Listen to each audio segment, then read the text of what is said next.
हर हर महादेव। आपका स्वागत है शिव पुराण वाचन मंडल में, जहां हम हर दिन भगवान शिव की दिव्य कथाएं सुनते हैं। पिछले भाग में आपने सुना क्या?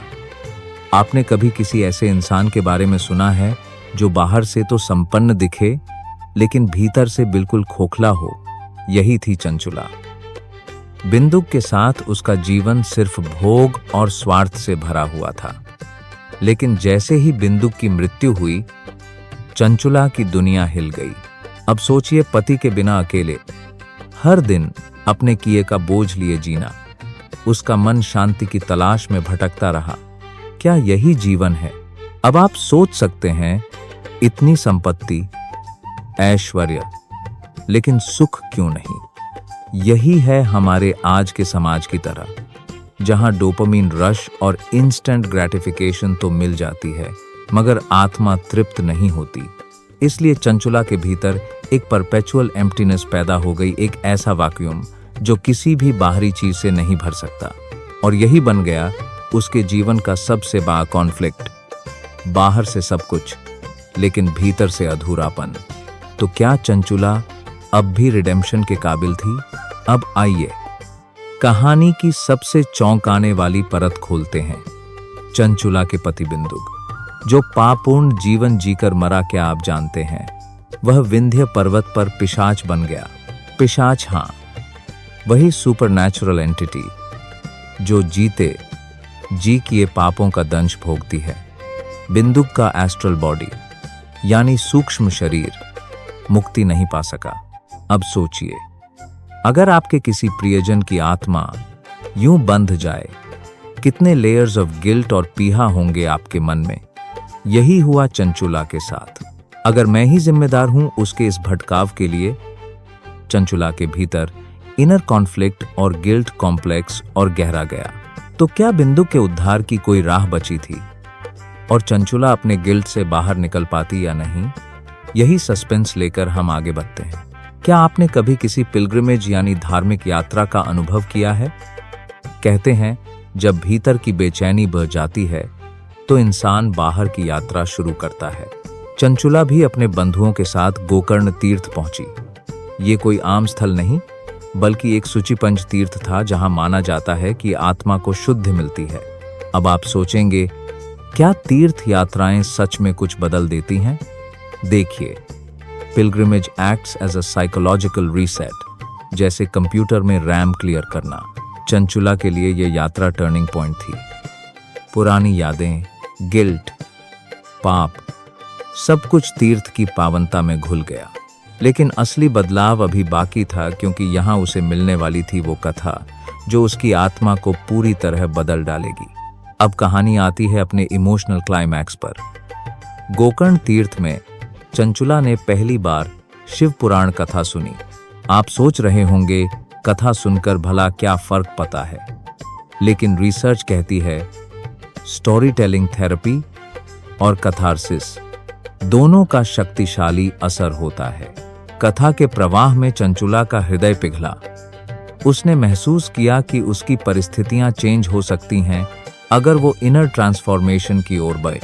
यहाँ श्रवण दो तरह की हीलिंग देता है, कॉग्निटिव रिफ्रेमिंग यानी नई सोच, और इमोशनल रिलीज, जैसे लॉन्ग टाइम बंद ताले की चाबी मिल जाए। तो क्या शिव पुराण की वह कथा चंचुला के लिए सैल्वेशन की कुंजी बन सकेगी? अब कहानी एक निर्णायक मोड़ पर है। कभी कभी जिंदगी में एक पल ऐसा आता है जब सब कुछ बदल जाता है, जैसे टाइडल वेव सब कुछ बहा ले जाए। शिव पुराण कथा के बाद चंचुला के भीतर वह परिवर्तन भागा। अब आप पूछेंगे, क्या ट्रांसफॉर्मेशन परमानेंट होता है? ट्रांसम्यूटेशन और मेटामॉर्फोसिस, ये दोनों टर्म्स यहाँ फिट बैठती हैं। चंचुला अब गिल्ट और पछतावे के जाल से बाहर निकलने लगी। मैं आपको एक छोटी सी कहानी सुनाऊं। एक बार एक बीज पत्थर के नीचे दबा था। बारिश की एक बूंद ने जैसे ही उसे छुआ, वह अंकुरित हो गया। वैसे ही कथा की वाणी चंचुला के मन के अंधकार को चीर गई। इस मोड़ पर उसने न सिर्फ अपने लिए, बल्कि पति बिंदुक के लिए भी मुक्ति का रास्ता ढूंढना शुरू किया। यहीं से शुरू होती है उसकी रिडेम्पशन जर्नी, जहां अतीत की परछाइयां पीछे छूटती हैं और एक नई सुबह की शुरुआत होती है। अगला भाग इसी यात्रा की नई कहानियां लेकर आएगा। अब सुनिए कैसे एक स्त्री चंचुला, जिसने जीवन के पापमय अंधेरे में अपनी राह गुम कर दी थी, उस घनघोर अंधकार से निकलकर शुद्धता की ओर चली। क्या आप कभी सोचते हैं इंसान कितना बदल सकता है? चंचुला का पति बिंदुग एक दुराचारी इंसान था, जिसके कर्म इतने घृणित थे कि मरने के बाद वह विंध्य पर्वत पर भयानक पिशाच बन गया। ये पिशाचत्व सिर्फ शरीर का नहीं, आत्मा का भी संकट है, जैसे करप्टेड डाटा जिसमें वायरस घुस जाए और सिस्टम डाउन हो जाए। अब जरा सोचिए, एक क्षण में सब कुछ बदल जाता है। पति का साथ छूटा, घर में रह गई सिर्फ चंचुला और उसके पुत्र, और मन में घनघोर शून्यता। यहाँ पश्चाताप नाम की मनोवैज्ञानिक प्रक्रिया शुरू होती है। जैसे जब किसी कंप्यूटर में हार्ड रीसेट करना पड़े, वैसे ही चंचुला का मन अपने पुराने सिस्टम को रीसेट करने लगा। अब सवाल उठता है, क्या एक गलती के बाद इंसान रिडेम्पशन खोज सकता है? इसी सवाल के जवाब की तलाश में चंचुला ने अपने जीवन की नई यात्रा शुरू की। क्या आपने कभी वह बेचैनी महसूस की है जो नींद तक छीन ले? चंचुला के साथ यही हुआ। पति की मौत के बाद घर भले सुरक्षित था, पर आत्मा की भूख और पीड़ा ने उसे घेर लिया। अपराधबोध यानी गिल्ट कॉम्प्लेक्स, ये वही मानसिक जाल है जिसमें एक बार फंस जाओ तो हर खुशी खोखली लगती है। चंचुला की रातें आंसू और पछतावे में डूबी रहती थीं, मानो दिल के भीतर परपेचुअल स्टॉर्म चल रहा हो। अब आप सोचेंगे, इतना पछतावा क्यों? नई शुरुआत क्यों नहीं? लेकिन कभी कभी ट्रॉमा इतनी गहराई से न्यूरल पाथवेज में बस जाता है कि बाहर निकलना नामुमकिन सा लगता है। इसी संघर्ष में एक दिन चंचुला ने मन में ठान लिया, मुझे बदलना है, खुद को और अपने बच्चों को नई दिशा देनी है। तो अब सवाल ये है, क्या पश्चाताप से व्यक्ति अपनी नियति बदल सकता है? यही थी उस रात की चंचुला की सबसे बड़ी जिज्ञासा। चंचुला ने अपने अपराधबोध को स्पिरिचुअल रिबूट का जरिया बनाया, जैसे कोई मैलफंक्शनिंग ऐप अनइंस्टॉल कर नया वर्जन डाउनलोड करता है। अब आप सोच सकते हैं, क्या सिर्फ पूजा पाठ से सब ठीक हो सकता है? पर असल में भक्ति एक कॉग्निटिव थेरेपी की तरह है, जिसमें मन की मूल धारणा बदल जाती है। चंचुला ने एक गुरु की तलाश शुरू की। यहाँ गुरु एक लिविंग फायरवॉल की तरह काम करता है, जो नकारात्मक विचारों के मालवेयर को ब्लॉक करता है और अंदर सकारात्मकता का सॉफ्टवेयर इंस्टॉल करता है। गुरु ने चंचुला को साधना, जप और ध्यान के मंत्र सिखाए। ये टेक्निक्स न सिर्फ मन को शांति देती हैं, बल्कि आत्मा के लॉस्ट फाइल्स को भी रिकवर करती हैं। तो आप सोचिए, जब गाइडेंस सही मिले और प्रयास सच्चा हो, क्या ट्रांसफॉर्मेशन असंभव है? अब बात करते हैं चंचुला के पुत्रों की। पिता के पिशाच बनने और मां के दर्द से जूझते जीवन में क्या भविष्य की कोई किरण बची थी? चंचुला ने ठान लिया, मेरे बच्चे मेरे सपनों के कोड हैं, इन्हें करप्ट नहीं होने दूंगी।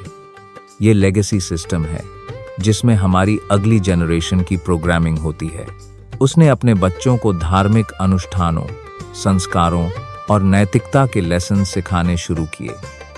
बिहेवियरल कंडीशनिंग की तरह उसने घर को एक सकारात्मक ऊर्जा का पावर हाउस बना दिया।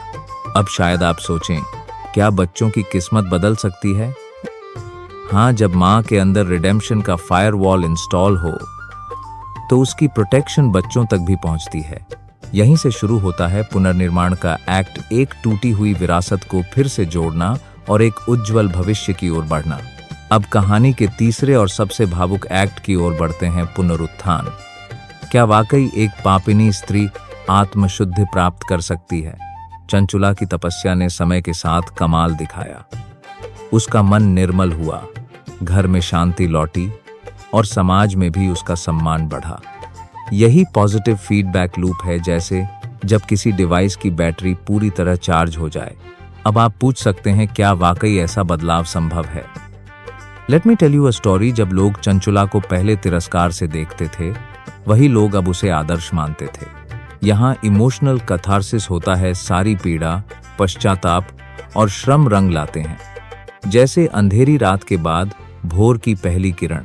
चंचुला की कहानी हमें यही सिखाती है, कोई भी इंसान चाहे कितना भी गिरा हुआ क्यों ना हो, सच्चे दिल से पश्चाताप और भक्ति का मार्ग अपनाएं तो आत्मशुद्धि की विजय निश्चित है। कल्पना कीजिए दैवयोग से एक पुण्य पर्व के दिन चंचुला अपने भाई बंधुओं के साथ गोकर्ण क्षेत्र पहुंची। क्या आपने कभी ऐसे स्थान की यात्रा की है जहां हर कण में आध्यात्मिक ऊर्जा महसूस हो? यही अनुभव चंचुला का था। गोकर्ण एक स्थान जिसे तीर्थ क्षेत्र कहते हैं, यानी जहां आत्मा शुद्ध होती है। वहां पहुंचते ही चंचुला के मन में मिश्रित भावनाएं उमड़ने लगीं, कुछ डर, कुछ आशा और एक असमंजस। अब आप सोच रहे होंगे आखिर क्या खास है गोकर्ण में? तो बताता हूं। यहां लोग मानते हैं कि पुण्य नाम का एक अंकुर भी अगर यहां बोया जाए तो वह वटवृक्ष बन जाता है। लेकिन चंचुला के लिए यह यात्रा बस एक रिवाज नहीं थी, यह उसका सामना था अपने अतीत से, अपनी भूलों से। यात्रा का पहला चरण उसे इस द्वार तक ले आया जहां पवित्रता और प्रायश्चित दोनों की झलक मिलती है। गोकर्ण में एक ब्राह्मण शिवपुराण की कथा सुना रहे थे। आप तो जानते ही होंगे शिवपुराण, यानी धार्मिक ग्रंथों का महासागर। क्या आपने कभी ध्यान दिया है कैसे ऐसी कथाएं हमारे भीतर छुपे डर और उम्मीदों को बाहर ले आती हैं? ब्राह्मण ने बताया, जो स्त्रियां धर्म त्याग कर अधर्म करती हैं उन्हें यमदूत भयानक दंड देते हैं। यहां धर्म त्याग एक तकनीकी शब्द है, यानी अपने कर्तव्य और सदाचार से हट जाना, और यमदूत कर्मों के परिणाम देने वाले दूत। अब कल्पना कीजिए आप वहां बैठे हैं और ये शब्द सीधे आपके मन को चीर रहे हैं। क्या आप भी अपनी भूलों की लिस्ट मन में दोहराए बिना रह सकते हैं? चंचुला के लिए हर शब्द, हर कथा एक आईना बन गया जिसमें वह अपनी छवि देख रही थी। यही क्षण था जब कथा महज कहानी नहीं रही, वो बन गई एक चुनौती, एक चेतावनी और शायद एक नई शुरुआत की चाबी।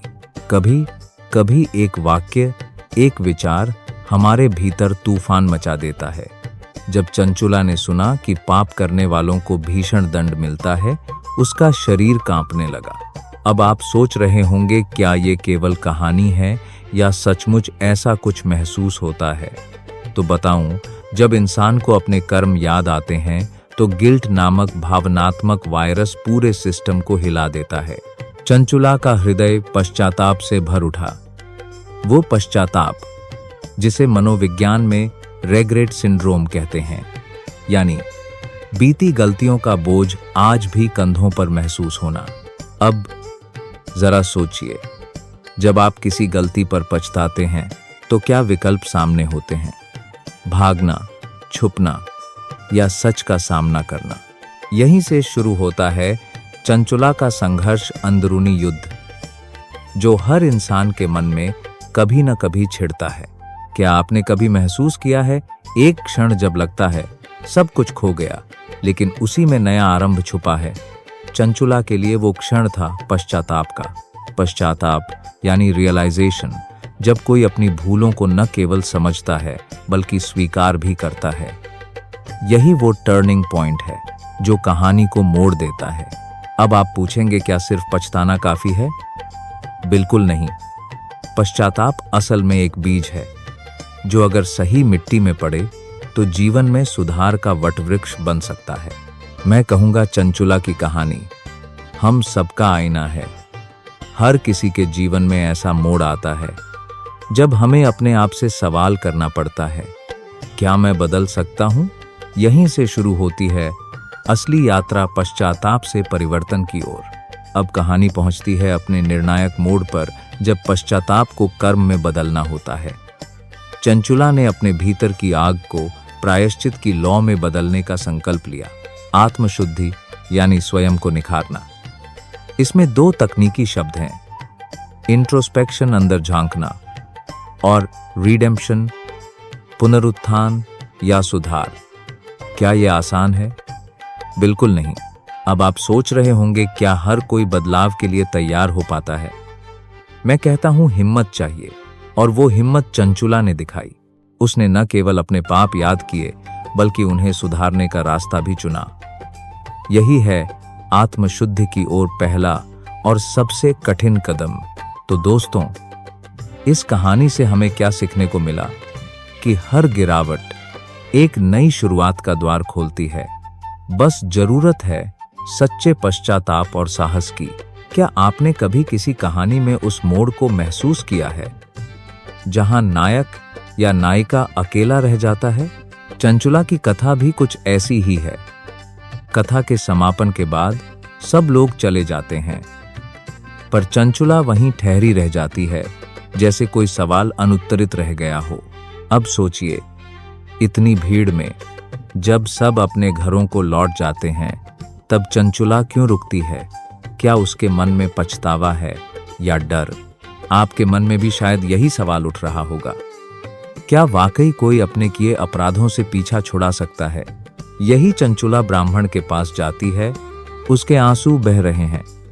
यह दृश्य इतना मानवीय है कि हम सब उससे जुड़ सकते हैं। वह स्वीकार करती है कि उसने अनेक पाप किए हैं। ध्यान दीजिए, यहाँ पाप शब्द एक वैज्ञानिक त्रुटि यानी एरर की तरह है, और पश्चाताप एक तरह का सिस्टम रिसेट, जहां पुराने डेटा को मिटाकर नई शुरुआत की जाती है। अब आप में से कुछ सोच रहे होंगे, इतना रोने धोने से क्या फर्क पड़ता है? पर मैं आपको बताना चाहता हूं, सच्चा पश्चाताप ही असली परिवर्तन की पहली सीढ़ी है। यही वह क्षण है जब कहानी में सस्पेंस बनता है। क्या चंचुला को माफी मिलेगी? क्या पुराने पाप मिट सकते हैं? चलिए आगे बढ़ते हैं और देखते हैं ब्राह्मण कैसे प्रतिक्रिया देते हैं। अब जरा इस दृश्य की कल्पना करें।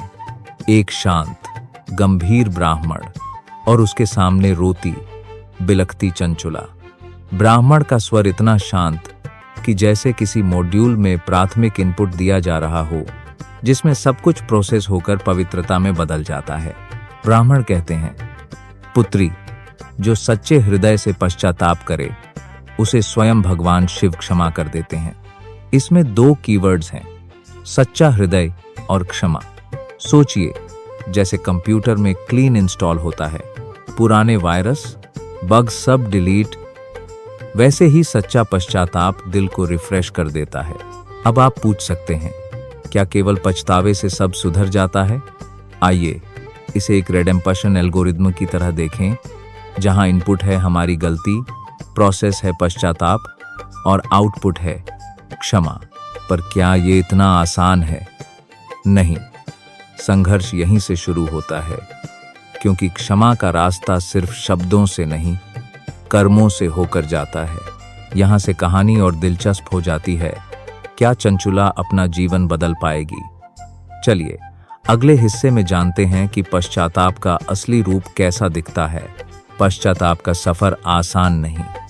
शुरुआत होती है आत्म स्वीकृति से, यानी अपनी गलती को पूरी तरह स्वीकारना।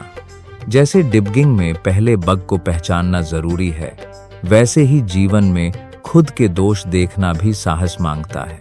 अब सोचिए, अगर चंचुला अपने अपराधों को छुपा लेती, तो क्या उसे कभी क्षमा मिलती? शायद नहीं। यही तो जादू है आत्म स्वीकृति का। कहते हैं, गिल्ट यानी अपराध बोध एक तरह का मानसिक वायरस है, जो हमारे सोचने समझने की प्रोसेसिंग पावर को स्लो कर देता है। पश्चाताप उस वायरस का एंटीवायरस है। अब आप सोच रहे होंगे, क्या सिर्फ दिल से पछताना काफी है? नहीं, इसके बाद जरूरी है व्यवहार में बदलाव। कहानी में यही बदलाव चंचुला के हाव भाव में झलकने लगता है। उसकी विनम्रता, उसकी नई सोच, यानी पश्चाताप सिर्फ मन का मामला नहीं, वो हमारे पूरे लाइफ सिस्टम को कॉन्फ़िगर कर देता है। क्या आप कभी ऐसे बदलाव से गुजरे हैं? सोचिए और आइए आगे बढ़ते हैं। जब भगवान शिव का उल्लेख आता है, तब क्षमा का अर्थ और भी गहरा हो जाता है। अब कहानी में आता है सबसे महत्वपूर्ण तत्व, भगवान शिव। शिव, जिन्हें नीलकंठ कहा जाता है, यानी विष को भी अपने में समेट लेने वाले। आप सोच रहे होंगे, शिव का क्षमा से क्या संबंध? देखिए, शिव को सर्वज्ञ यानी ऑल नोइंग कहा जाता है, और दया के सागर भी। ऐसा माना जाता है कि सच्चे पश्चाताप पर शिव तुरंत क्षमा कर देते हैं, जैसे सुपर कंप्यूटर में रिस्टोर पॉइंट बनाकर सब कुछ ठीक कर देना। अब एक पल सोचिए, जब खुद भगवान शिव क्षमा कर सकते हैं तो क्या हमें भी दूसरों और खुद को माफ नहीं करना चाहिए? कई बार जीवन में हम पुराने गुनाहों का बोझ उठाए चलते हैं। वो बोझ हमारी आत्मा को भारी कर देता है। क्षमा उसी बोझ को हटाने का फीचर है, जैसे हार्ड ड्राइव से अनचाहे फाइल्स डिलीट कर देना। अब शायद आप में से कोई पूछे, क्या मेरा पछतावा भी मान्य है? उत्तर है हाँ, यदि वह सच्चा है। यही संदेश चंचुला की कथा हमें देती है। और अब अंत में आइए जानते हैं कि यह सीख हमारे आज के जीवन में कैसे लागू होती है। अब कहानी से बाहर निकलकर अपने जीवन में झांकिए। क्या आज भी हम उतने ही निर्दोष हैं जितना सोचते हैं? अगर गलती हो जाए तो क्या हमारी दुनिया रुक जाती है? यहाँ दो शब्दों पर ध्यान दें, गिल्ट मैनेजमेंट और इमोशनल इंटरफेस। गिल्ट मैनेजमेंट यानी अपने अपराधबोध को सही दिशा देना, और इमोशनल इंटरफेस अपने दिल की सच्ची बात समझना। अब मैं आपको एक छोटी सी कहानी सुनाता हूँ। एक युवक ने गलती से अपने दोस्त का दिल दुखा दिया। उसने न केवल माफी मांगी बल्कि अपने व्यवहार में बदलाव भी लाया। धीरे धीरे दोस्ती और गहरी हो गई, क्योंकि क्षमा ने उनके रिश्ते को रिसेट कर दिया। हर दिन हमारे सामने ऐसे मौके आते हैं जब या तो हम खुद को या दूसरों को क्षमा कर सकते हैं। यही असली चुनौती है। क्या हम चंचुला की तरह साहस दिखा सकते हैं? तो अगली बार जब दिल में पछतावा महसूस हो, याद रखिए, पश्चाताप और क्षमा सिर्फ धार्मिक शब्द नहीं बल्कि जीवन के अपग्रेड टूल्स हैं। इन्हें अपनाइए और देखें आपका जीवन कैसे बदलता है। भक्तों, कल्पना कीजिए एक स्त्री है, चंचुला, जिसके जीवन में सब कुछ होते हुए भी शांति नहीं। पैसा है, ऐश्वर्य है, लेकिन आत्मा बेचैन। क्या आपने कभी ऐसा महसूस किया है? अब यहाँ दो शब्दों पर ध्यान दें, पश्चाताप और ध्यान। पश्चाताप यानी अपने कर्मों का सच्चा एहसास, और ध्यान यानी शिव में लीन हो जाना। चंचुला के जीवन में जब पश्चाताप आया, तभी परिवर्तन की शुरुआत हुई। क्या आप सोच रहे हैं, क्या सचमुच इतना आसान है बदलाव? आपको लगता होगा बस कथा सुन ली और सब ठीक। नहीं, संघर्ष तो तब शुरू होता है जब हम अपने अंधकार को पहचानते हैं। मैं आपको वो क्षण सुनाता हूं जब चंचुला ने पहली बार शिव पुराण कथा सुनी। जैसे किसी सूखे बीज में पहली बार बारिश की बूंदें पड़े, उसी क्षण उसके भीतर उम्मीद का अंकुर फूटा। यहीं से कथा का पहला संदेश निकलता है। जब हम अपने भीतर के अंधकार को पहचान लेते हैं, तभी उजाले की ओर पहला कदम बढ़ता है। सोचिए, क्या आपने कभी अपने किए पापों पर सच्चा पछतावा किया है? अक्सर हम सिर्फ बोलते हैं माफी चाहता हूं, पर क्या वो दिल से होता है? शिव पुराण में कर्मफल और संकल्प शक्ति शब्द आते हैं। कर्मफल यानी हर कार्य का फल, और संकल्प शक्ति वो ताकत जिससे हम अपने राह बदल सकते हैं। अब आप सोच सकते हैं, अगर मेरा अतीत ही खराब है तो मैं कैसे सुधर सकता हूं? चंचुला भी इसी उलझन में थी, लेकिन जब उसने शिव के सामने अपने कृत्यों का सच्चा पश्चाताप किया, तो वही उसकी मुक्ति की शुरुआत बनी। कभी कभी कहानी में सबसे बड़ा ट्विस्ट वहीं आता है जहां नायक हार मानने लगता है। चंचुला की असली परीक्षा तब थी जब उसे लगा शायद भगवान कभी माफ नहीं करेंगे। लेकिन याद रखिए, सच्चे पश्चाताप की शक्ति इतनी है कि वह पत्थर का भी दिल पिघला सकती है। यही तो है मुक्ति का प्रथम द्वार, अपने अंदर झांकना, सच्चाई को स्वीकारना। क्या आपने कभी सोचा है, सिर्फ कथा सुनने मात्र से पाप कैसे मिट सकते हैं? यहाँ दो अहम बातें हैं, श्रवण और चेतना। श्रवण यानी समर्पित होकर सुनना, चेतना यानी उस बात को आत्मसात करना। शिव पुराण में लिखा है, स्मृति वाचन और कथा श्रवण दोनों से ही आत्मा शुद्ध होती है। जैसे डाटा क्लीनिंग में सारे बेकार डाटा हटाने से सिस्टम तेज चलता है, वैसे ही कथा सुनने से मन का बोझ हल्का हो जाता है। अब आप पूछेंगे, एक कहानी सुनकर इतना बड़ा असर कैसे? इसका जवाब है, जब हम कथा के भाव में डूब जाते हैं, हमारे अंदर सकारात्मक ऊर्जा का संचार होने लगता है। चंचुला ने जब हर रोज श्रद्धा से शिव पुराण का श्रवण किया, उसके मन के पाप एक एक कर धुलने लगे, जैसे बारिश में धूल उड़ जाती है। यही है कथा की असली शक्ति, वो सिर्फ सुनने की नहीं, जीने की चीज है। आप भी कभी आजमा कर देखिए, फर्क महसूस होगा। क्या भगवान शिव सच में सिर्फ हमारे भाव देखते हैं, हमारे कर्म नहीं? इस सवाल का जवाब खोजने के लिए आपको चंचुला की कहानी भीतर तक समझनी होगी। भाव मतलब हमारी नीयत और कर्म हमारे कार्य। जैसे कंप्यूटर में कोड का इंटेंट मायने रखता है, वैसे ही शिव के लिए हमारे मन का भाव। अब आप सोच सकते हैं, अगर भाव ही सब कुछ है तो कर्म का क्या मतलब? मगर देखिए, शिव भले ही केवल भाव को प्राथमिकता देते हैं, लेकिन सही भाव से किया गया कर्म ही असली पूजा है। कथा में चंचुला ने जब सच्चे दिल से प्रायश्चित किया, शिव ने उसके सारे पुराने कर्मों को क्षमा कर दिया। यहाँ सीख यही है, अगर आपके भाव सच्चे हैं तो शिव आपकी जिंदगी को नया आकाश दे सकते हैं, चाहे आपकी पुरानी गलतियां कितनी भी बड़ी क्यों न रही हों। तो भक्तों, अब सवाल है, इस कथा से हम क्या सीखें? क्या सिर्फ सुनना काफी है या जीवन में उतारना भी जरूरी है? चंचुला की तरह जब हम अपने जीवन के अंधेरे को स्वीकारते हैं और दिल से बदलने का प्रयास करते हैं, तब असली चमत्कार होता है। जैसे ट्रांसफॉर्मेशन और रेजिलियंस, ये दो शब्द विज्ञान में भी मायने रखते हैं। ट्रांसफॉर्मेशन यानी पूरी तरह बदल जाना, और रेजिलियंस यानी मुश्किलों के बाद भी फिर से खड़े हो जाना। अब आप कहेंगे, क्या मेरे जीवन में भी ये मुमकिन है?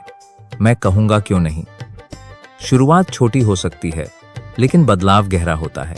तो अगली बार जब आप शिव पुराण कथा सुने, सिर्फ शब्द मत सुनिए, उसकी आत्मा को महसूस कीजिए। कौन जानता है, आपकी जिंदगी का अंधकार भी उजाले में बदल जाए। पिछले जन्म के पापों से घिरी चंचुला शिव पुराण कथा के श्रवण से मुक्त हो गई। यही है शिव पुराण का संदेश, श्रवण से उद्धार और उद्धार से मोक्ष। अगर आपको यह कथा पसंद आई हो तो लाइक करें, शेयर करें, कमेंट करें। हर हर महादेव। और अगली कथा सबसे पहले सुनने के लिए चैनल को सब्सक्राइब करें और बेल आइकन दबाएं। आपका एक हर हर महादेव हमारे लिए आशीर्वाद है।